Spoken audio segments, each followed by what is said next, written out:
Bhatia, and this is class of BHIE 141, and we are going to cover in this class Unit 7 and Unit 8. And the name of the Unit 7 is the Chinese Revolution of 1911. The Chinese Revolution of 1911, which started from China in 1911. And what was the introduction of the Chinese Revolution and what was the beginning of that? Growing discontent among the gentry and the peasants. New social groups which gained strength with the economic changes. They became vocal in their criticism of the system. Though the 1898 reforms were withdrawn during the first decade of the 20th century, the king reintroduced them in a bid to survive. The constitution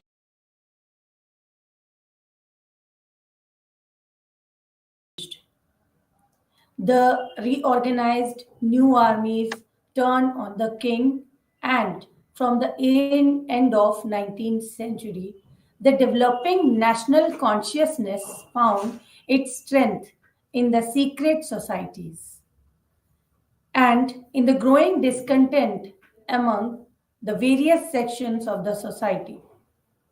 It is in this context that Sun Yat-sen came to be perceived as the symbol of a new China. Sun Yat-sen. Next, King reforms. The reforms focused on three fields. Three fields means education, army, and administrative and institutional organization. The reforms were introduced by the court and by senior officials like Chang Chi-dung and Yuan Shikai. They were the senior officials which introduced the reforms just like educational reforms, army reforms, administrative and institutional reforms by the court. And first of all, we are going to study about the educational reforms. What was the condition of education over there in China and what they maintained their reforms in education? What were they doing at that time? Very interestingly, this is the one of the most important reform measures announced in January 1901. That was the reform of educational system. From the second half of 19th century, there had been suggestions that the traditional educational system needed to be changed. Second half of century means near about 1850. After 1850, they wanted to change their educational system, and that were the needed at that time. A network of schools arranged in a hierarchy was planned. Schools, elementary schools at the district, secondary schools at the prefectures, and colleges in each province. They were connected at that time. In September 1905, the examination system itself was abolished. Examination system. This modernization of education received the active support of provincial gentry and elite. By 1909, China had over 1 lakh modern schools at that time. By 1909, the effect of these changes were to be felt within a decade because within 10 years the effect of these type of changes were visible at that time. The examination system had been an effective means for not only recruiting bureaucrats but also for binding the provincial gentry and elite culturally and ideologically to the fortunes of the dynasty. With the old style examination abolished, The gentry's ties with the monarchical state were now progressively weakened.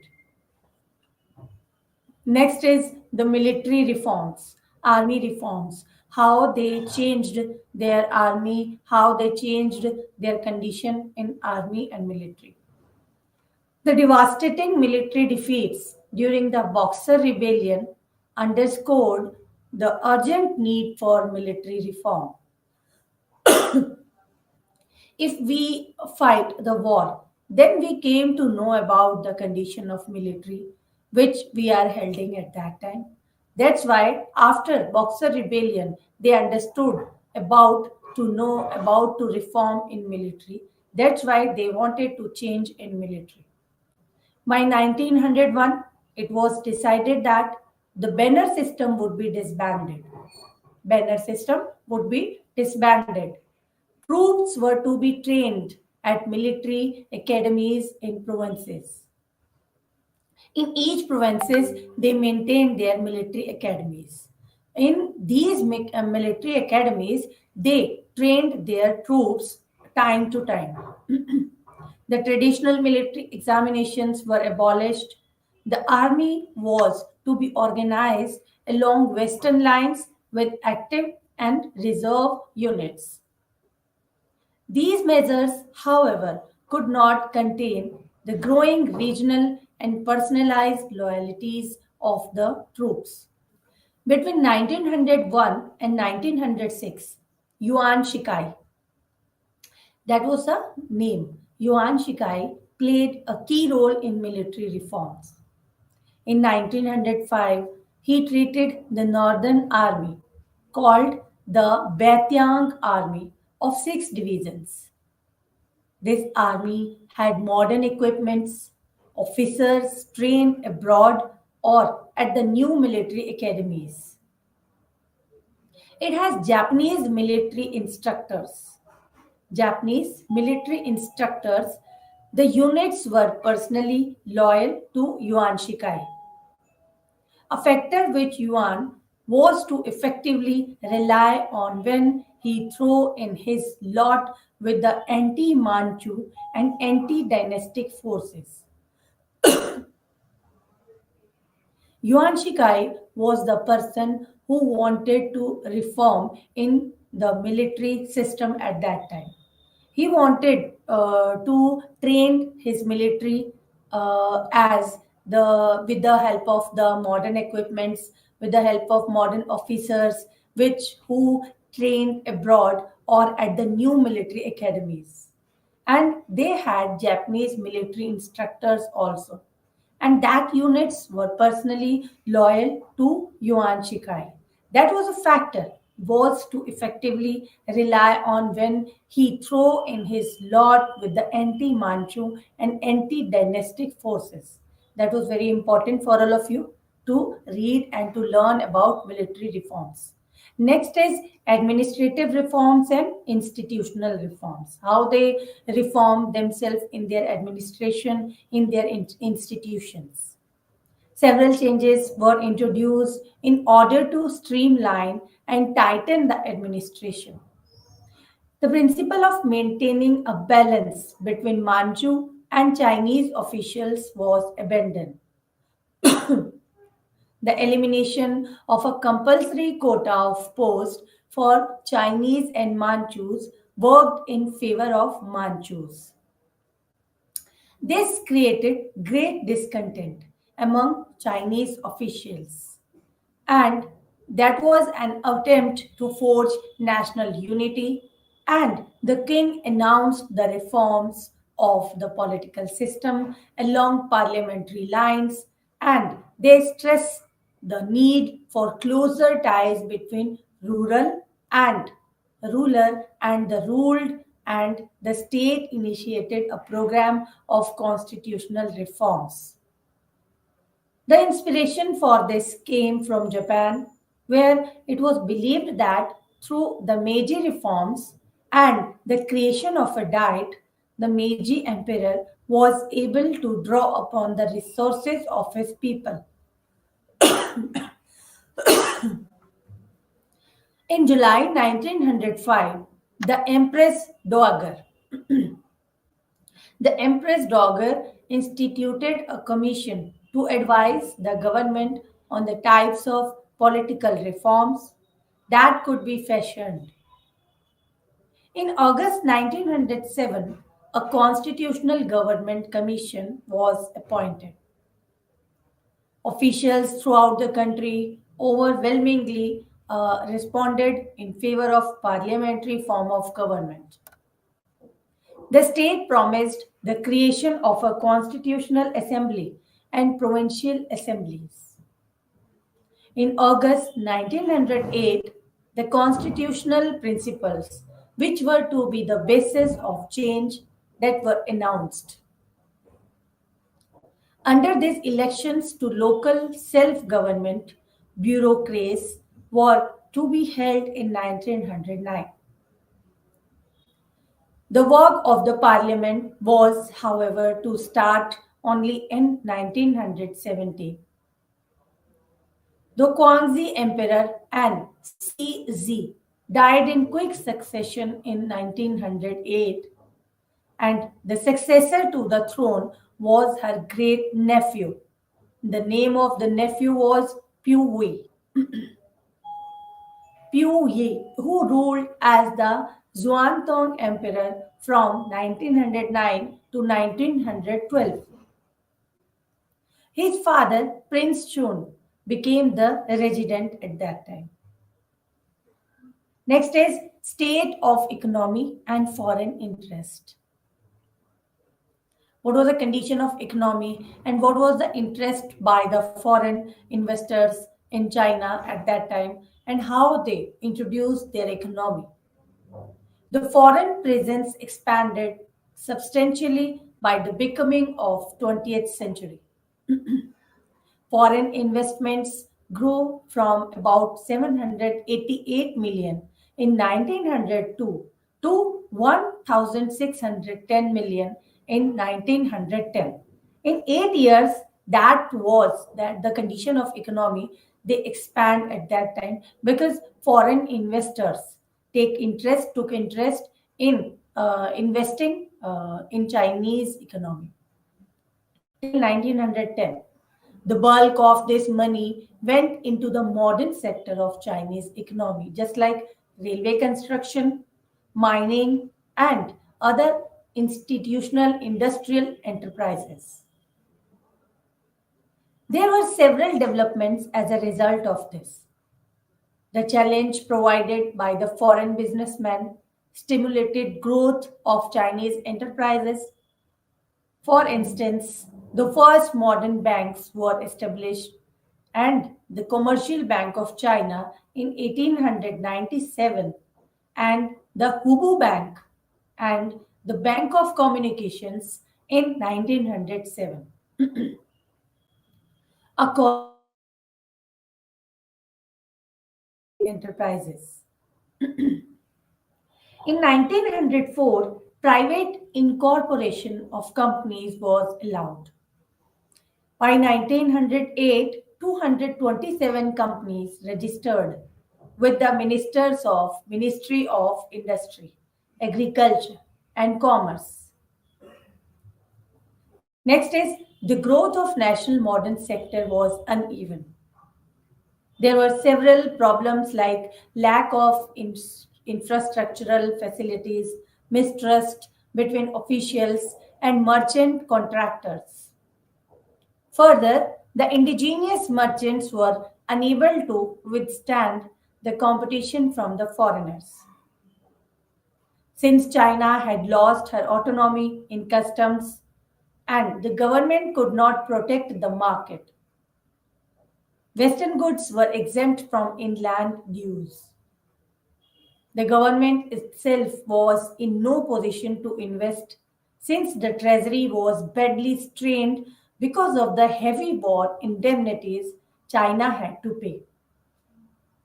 Under the terms of the Boxer Protocol, China had to pay as indemnity 224 million taels between 1902 to 1910. Forces of opposition. how they faced their opposition in China. There were other social groups which also emerged as potential enemies of the king and the imperial system. During the first decade of 20th century, young men were encouraged to take up a military career. Many students had thrown away the pen to take up the sword to serve the country. The graduates of new military academies and the new schools in general were increasingly alienated from traditional Confucian scholarship and all that it stood for. They were imbued with a sense of mission, of not only saving China, but also of creating a new, strong China capable of withstanding the challenges of imperialism, both Western and Japanese. The growing discontent among merchants, soldiers, and students was matched by a growing agrarian discontent as well. Although there were not large scale peasant uprisings like the Taipings and the Boxers, there was incessant disturbances in the rural countryside. The provinces of the lower and middle Yangtze region were in a constant of flux. Secret societies, which traditionally surfaced during a period of dynastic decline, that were active again. They were the opposition parties at that time. And what was the development of Chinese nationalism? What they were doing for their nationality? The Manchus, who came to power in 1644, they continued to remain a separate group and preserve a distinct identity, but this separateness did not in any way threaten the survival of China. Manchuria, their homeland, was out of bounds. They have no bounds for any immigration because anybody can enter in Manchuria. Any foreigner, any from other country, they can come. They could come at that time in their Manchuria. In the civil and military administration, separate Manchu posts were reserved.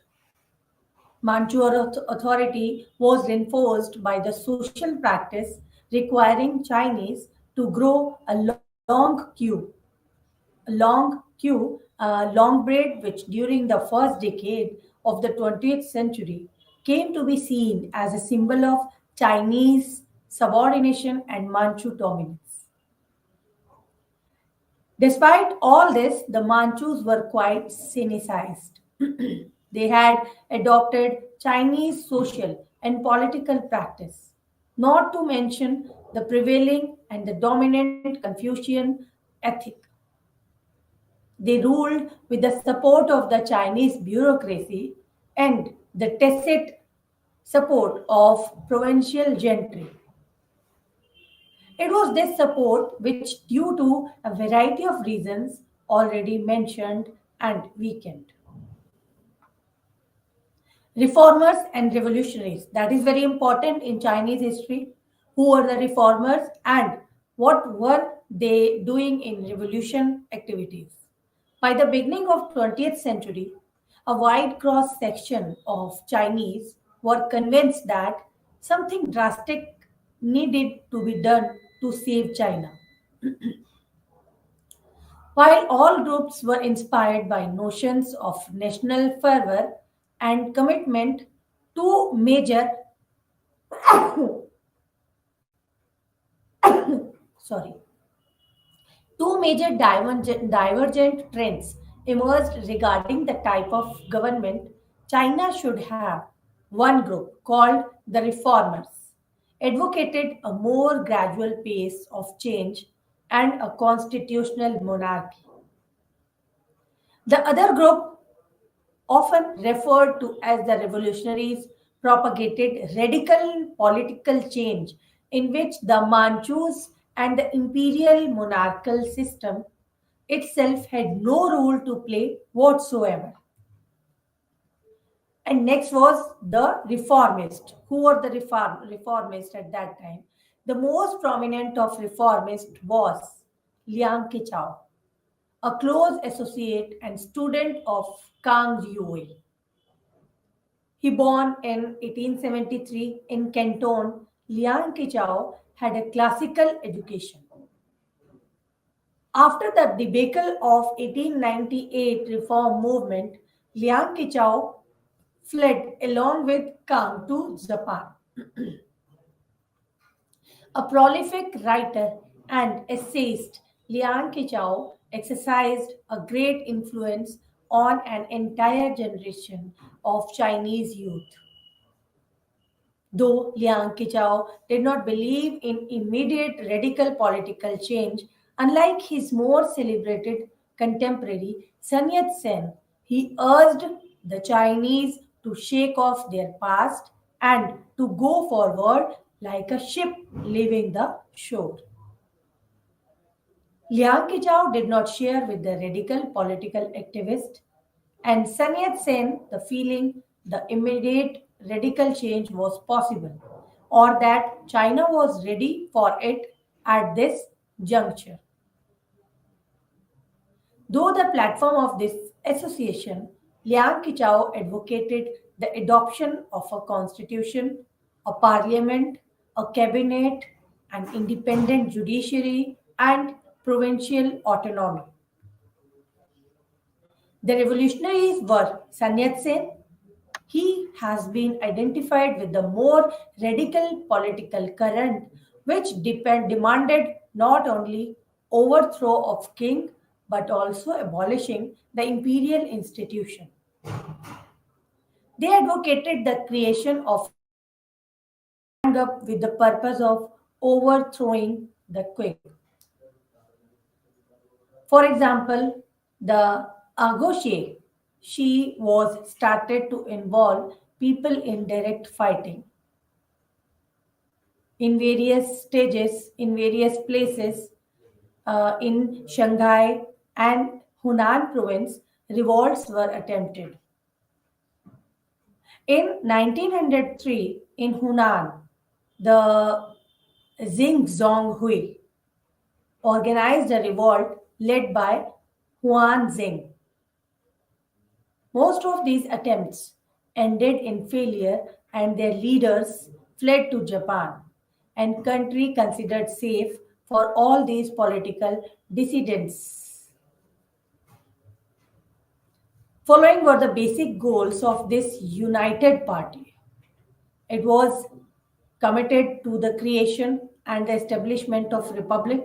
They wanted to create republic government. The ideas which it enunciated as the basis of its action were enshrined in the San Min Zui as expounded by Sun Yat-sen. The three principles were nationalism, democracy, and thirdly, the people's livelihood, or what has often been referred to as socialism. These three principles were started by Sun Yat-sen, and Sun Yat-sen was the reformer, was the revolutionary of Chinese history. The first among the San Min Zui was nationalism. Its chief characteristic was an open and unabashed anti-Manchu stand. The second principle of establishing a republic took little note of the need to prepare strong ground on which it would be erected. Further, even though the goal was republic, Sun Yat-sen too was to advocate, like Liang Qichao, a period of tutelage. Next, 1911 revolution, and they started to protect the Sichuan railways. A railway protection league was formed with the backing of provincial assembly and gentry. Petitions were circulated and demonstrations organized. When these had no effect, the shareholders of company met in the capital Chengdu with on August 24, 1911 and decided to escalate the scale of protest by closing shops and schools, refusing to pay taxes, forming local self-defense militia to meet any eventuality. When the Governor General of the province had the leaders arrested on September 7, several thousand people protested. In this turmoil, 40 people were killed. The government, worried by the events in Sichuan, ordered the Hubei new army to move into Sichuan. This further intensified the strife. Meanwhile, the events of Sichuan were overshadowed by the outbreak of rebellion in the garrison station in Wuchang. Next is the Wuchang Rebellion. This rebellion began on 10 October 1911. Is traditionally celebrated as the Double Ten Rising and as marking the beginning of 1911 revolution. Though the roots of later revolution go back in time to a complex set of developments, nevertheless, the rising of Wuchang garrison proved to be the last straw. This rebellion was the work of members of the new army, and they belonged to the Literary Studies Society, which had contacts with revolutionary intellectuals of Hunan, Hubei, Sichuan, and had formed the Common Advancement Association. Next, the declaration of independence by the provinces. After so many rebellions, they declared the independence by some provinces, just like the social forces that brought about these provincial independence declarations varied from region to region. Secret societies, new armies actively participated in this. For the most part of leadership was in hands of provincial assemblies and the chambers of commerce. The state officials fled or, in some cases, joined hands with the revolutionaries. For example, in Jiangxi and Guangdong, the governors themselves announced succession. Generally, it was altogether a peaceful transition. What was the response of Qing dynasty? What was the response of King? The King government responded by sending 12 units of Betiang army.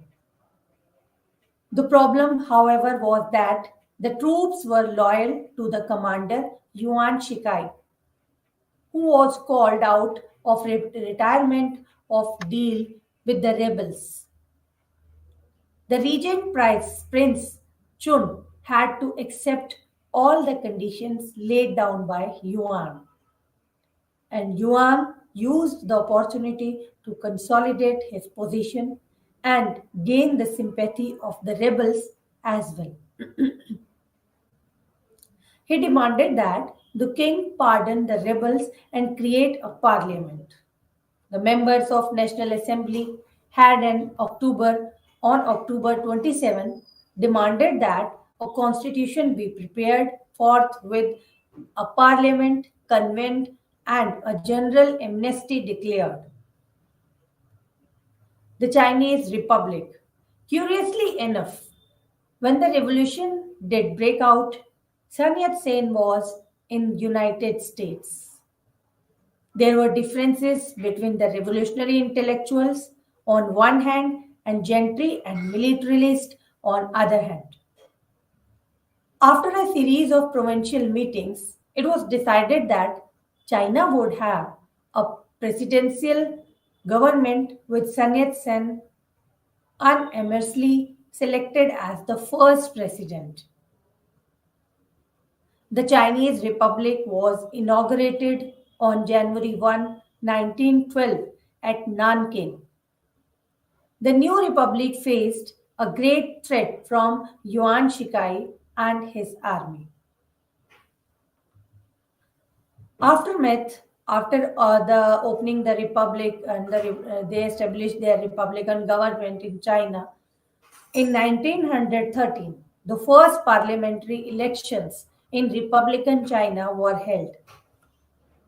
The Kuomintang was easily the most successful of the three parties. This euphoria, however, did not last very long. Yuan Chiang moved quickly and cracked down on the revolutionaries and had Song Ziaron associated in Shanghai in March 1913 in a bid to check any threat to his own position.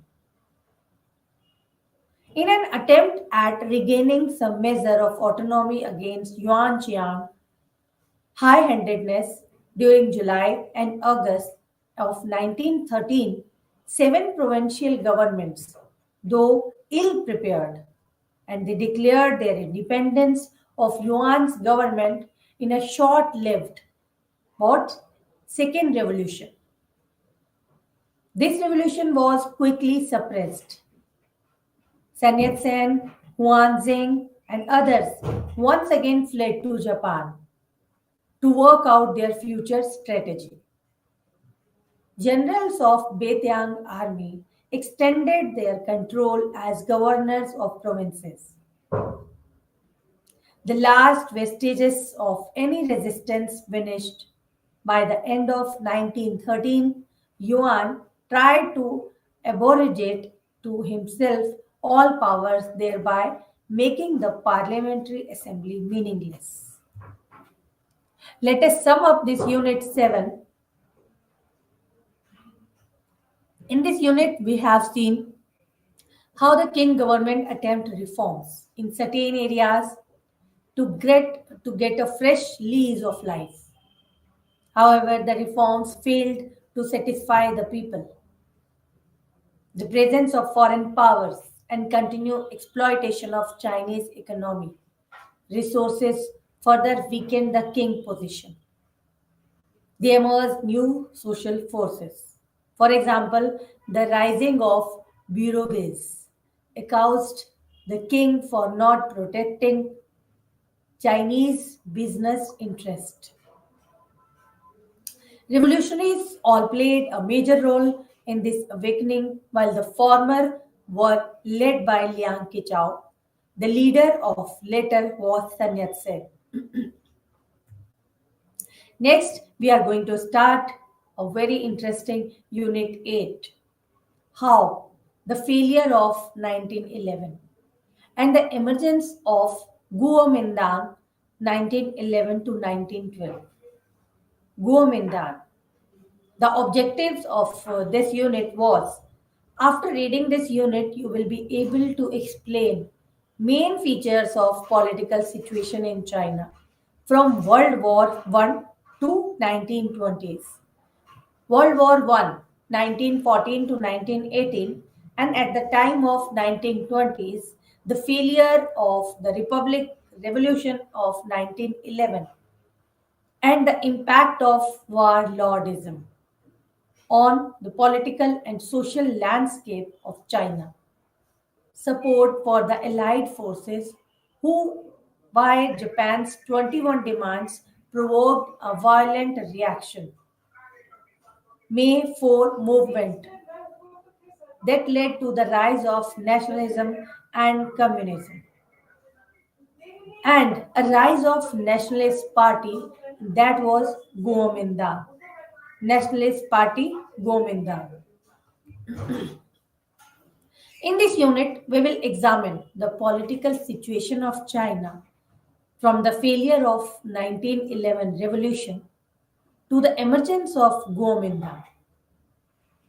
The 1911 revolution lacked the military power to control Yuan Shikai, who used his military base to undermine the efforts to establish parliamentary government. Yuan ushered in period called warlordism, and marked by a weak central authority and local governors and strong men who commanded armies. The failures of 1911 The failures of 1911 underlined for the Chinese the need for a strong military base to create a social, strong political center. Each political party built its own army. The Chinese sent labor to help the Allies in World War One, but France and Britain ignored their interest in the Versailles Peace Conference and supported Japan's seizure of German rights in Shandong. This sparked outrage and led to the May 4th incident of 1990, which was one major event in a larger intellectual and cultural movement. This unit also discussed the rise of nationalist party. The nationalist party was Gomindan, China, and World War One. How China was connected with World War One. The leader of Gomindan was the nationalist party in China. The leaders of Gomindan, which had given up its secret society characteristics and had participated actively in the overthrow of the Manchu regime, realized that to build a so strong political center and they would need a powerful army to support their political objectives. In this period, they worked to reduce the power of warlords, sometimes even allying with the communists. The weakening of political center and the emergence of regional powers, each vying for control, created economic and social turmoil, outlying regions such as Tibet and Mongolia declared their independence. Because if we are going to read the history of China, then we should not forget the Mongolia, we should not forget Mongols. With the threat of Mongols, when they were getting threat from Mongols, the Chinese government made the wall of China at that time, and that is a very historical point in China. Next is the changing economic scene. How they changed their economic scene in China. While the period of World War One coincided with the deteriorating political situation in China, it provided a boost to Chinese industry. As a result of the war, the pressure of Western competition was reduced. Chinese entrepreneurs seized this opportunity.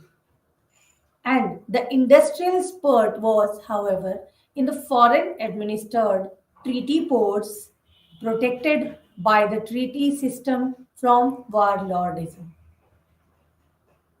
New merchant class had been in the making of some time.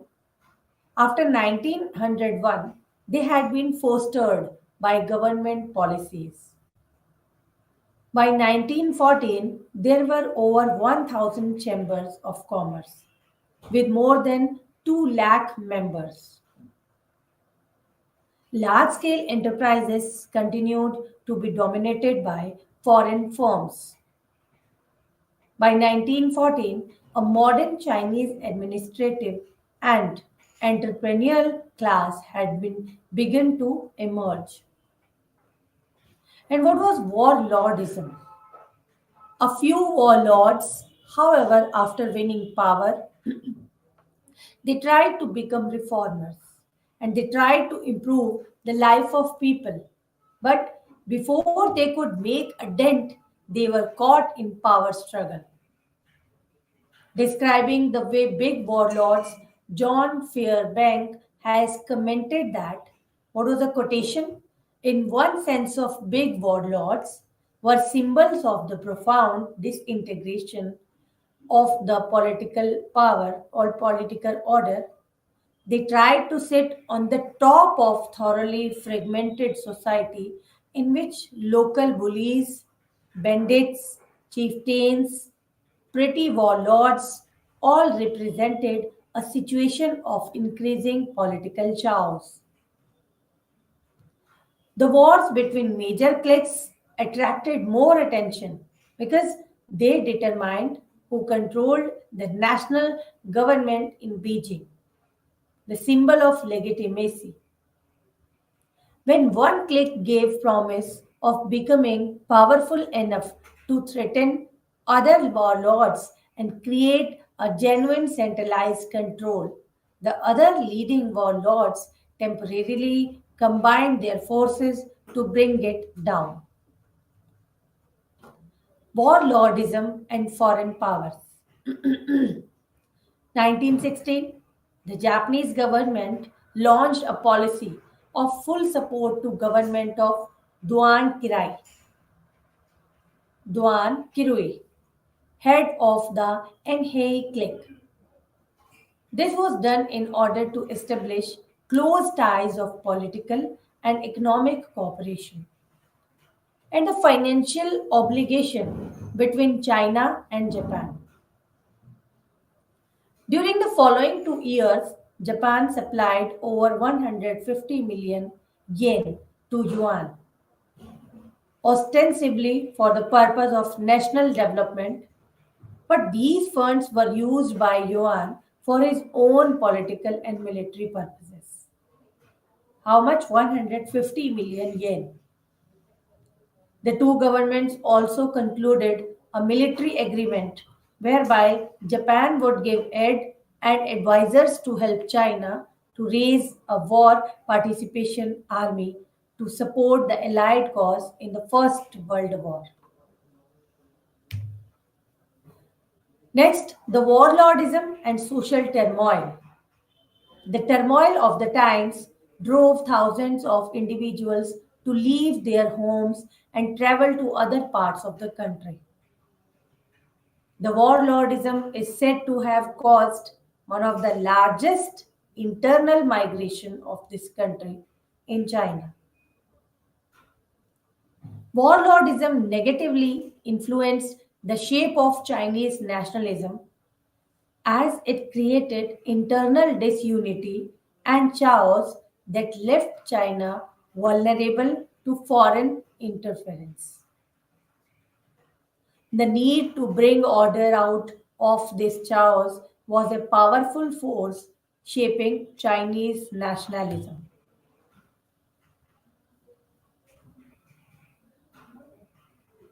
Japan's 21 demands. That is very important for all of you, and this question will come into your exam. Just to prepare, just listen this carefully and read the chapter carefully. Japan's 21 demands. The exigencies of Japanese politics, too, played a very major role in shaping this aggressive policy. Though we need not go into the details of Japan's compulsions here, suffice is to say that the pressures to seek access to resources, markets, outlets for a growing population, and ambition to be a leader in East Asia all propelled the 21 demands, and the World War I provided the Japanese with an opportunity to remove all doubts and insecurities of their potential and capacity to safeguard their interests and acquire new ones. Japanese minister in China is reported to have stated somewhat picturesquely and bluntly Japan's intentions.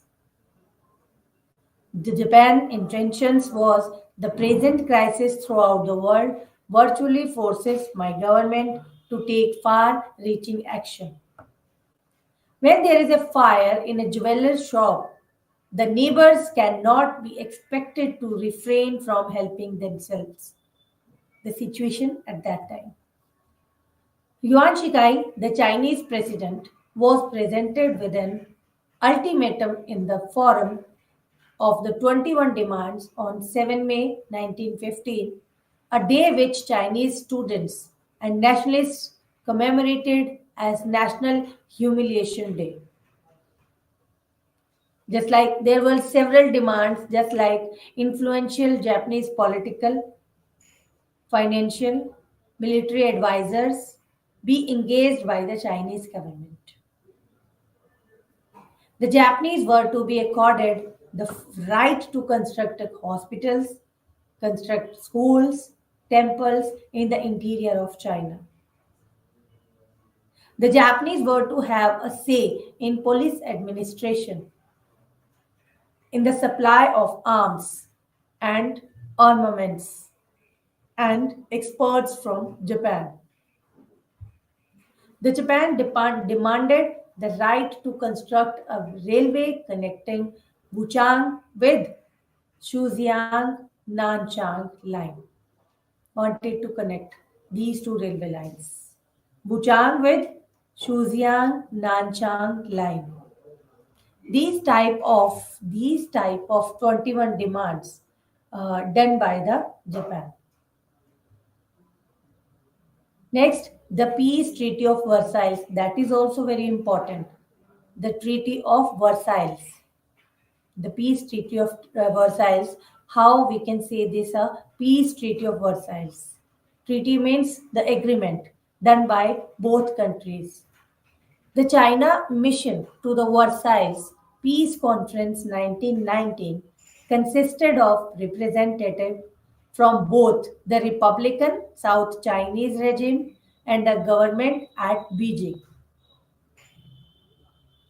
The Chinese were optimistic that because of their support for the war, their demands would be met, but when news filtered back that the peace conference for from resolving Chinese territorial problems was on the contrary strengthening Japan's position by handing over German leased territory in the Shandong area to Japan.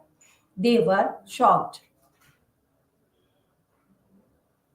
This move reaffirmed the commitment of the Western powers of safeguarding imperial interest in the face of all opposition. Chinese outrage against the treaty. How they outrage against the Treaty of Versailles. Chinese hopes were betrayed because whatever the Chinese were wanting at that time, they were not accepting at that time. That's why Chinese hopes were betrayed. Spheres of influence, foreign troops, foreign post offices, telegraph, consular jurisdiction, extraterritoriality, leased territories, foreign concessions, fixed tariffs were all there to stay. It seemed as if it was in vain that China had sent her huge labor force to the European front at the time of World War One. All seemed lost. The sense of despair is perhaps best captured in students' lament at that time. We have been told that in the dispensation which is to be made after the war, nations like China would have an opportunity to develop their culture, their industry, their civilization unhampered. We have been told that secret conventions and forced agreements would not be reorganized. We looked for the dawn of this new era, but no such sun rose for China. The May 4th movement, that is also very important, just like the Peace Treaty of Versailles, the 21 demands of Japan, just like this, the May 4th movement. What was done in May 4th movement? While Yuan Shikai's outrageous ambitions, the emergence of warlords and political stratification marked the unpleasant consequences of 1911 revolution. During this period, One also witnessed a great change that engulfed China in the realm of culture, philosophy, education, politics, known as the May 4th movement. A new culture movement, it was being described in many different ways as Chinese cultural revolution, literary revolution, Chinese renaissance, Chinese enlightenment, and resurgence, and so forth. These type of words we can use this for the May 4th movement. They wanted to start the new things from China. The incident of May 4th. The May 4th incident was a massive demonstration organized by students of Beijing University and new and few other institutes of higher education at Tiananmen Square on that date in 1990. They protested against the Prospective Treaty of Versailles, which was being negotiated in Paris and was signed on June 28, 1990, to conclude World War I. The emergence of new political organization. The new political organizations they emerged between May 4th to June 28, 1919. Mass meetings, discussions in big numbers took place. Students were rallying and organizing the new intellectuals and trying to form coalitions with other groups. Demonstrations on street continued for another month. The government wanted to close down the Beijing University and dismiss Tsai Yuanpei for instigating students. A Beijing Students' Union was established, and later a general strike with full working class participation was organized in big cities. Students formed alliances with merchants, industrialists, workers, and agitation, strikes, demonstrations took place, leading to mass arrest, crackdown by the government at that time.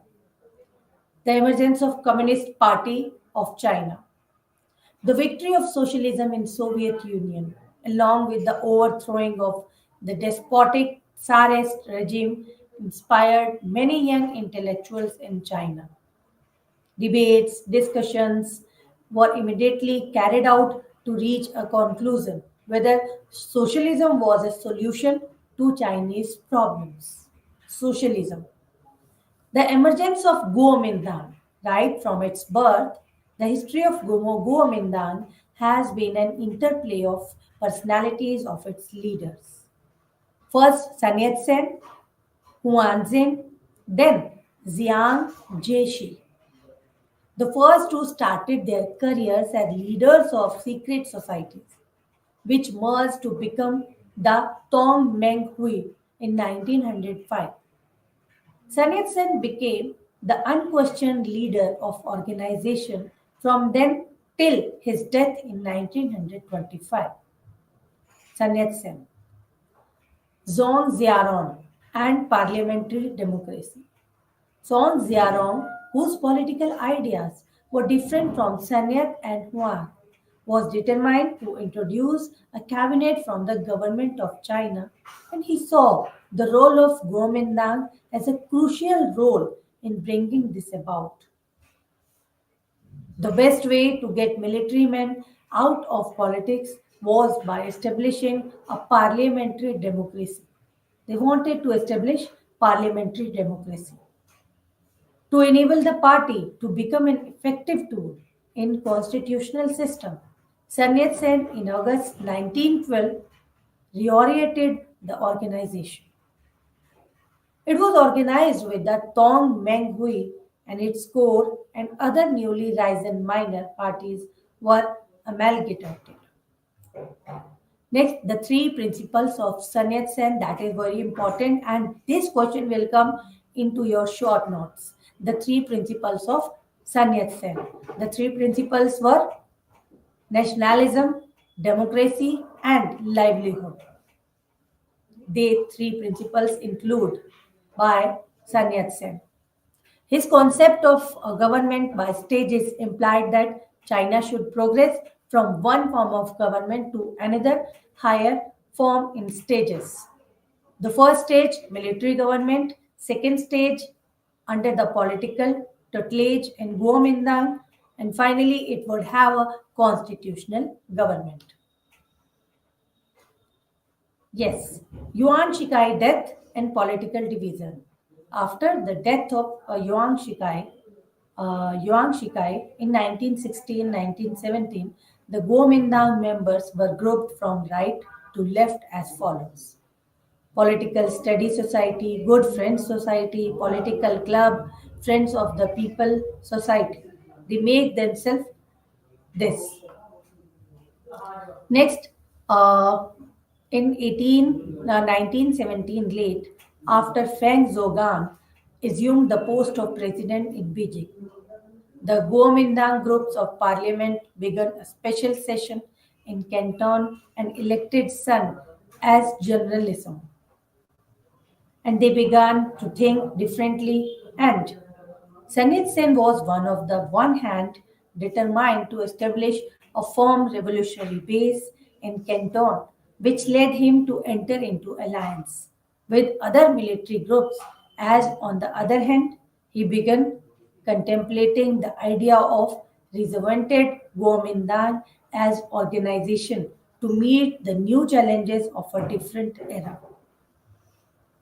Let us sum up this topic, and we have done 1911 to 1919 far changes in Chinese society. Imperial powers exploited the internal turmoil to further their interest. Japan and its 21 demands and the political turmoil galvanized all sections of society to think about how to make China a modern society, leading to a new social and intellectual movements and outpouring of creative activities in all spheres of society.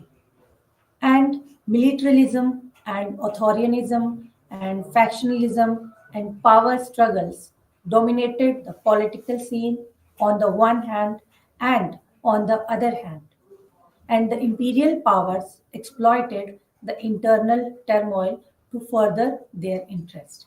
Now we are going to end this session and we will meet in our next session. Thank you. Have a nice day.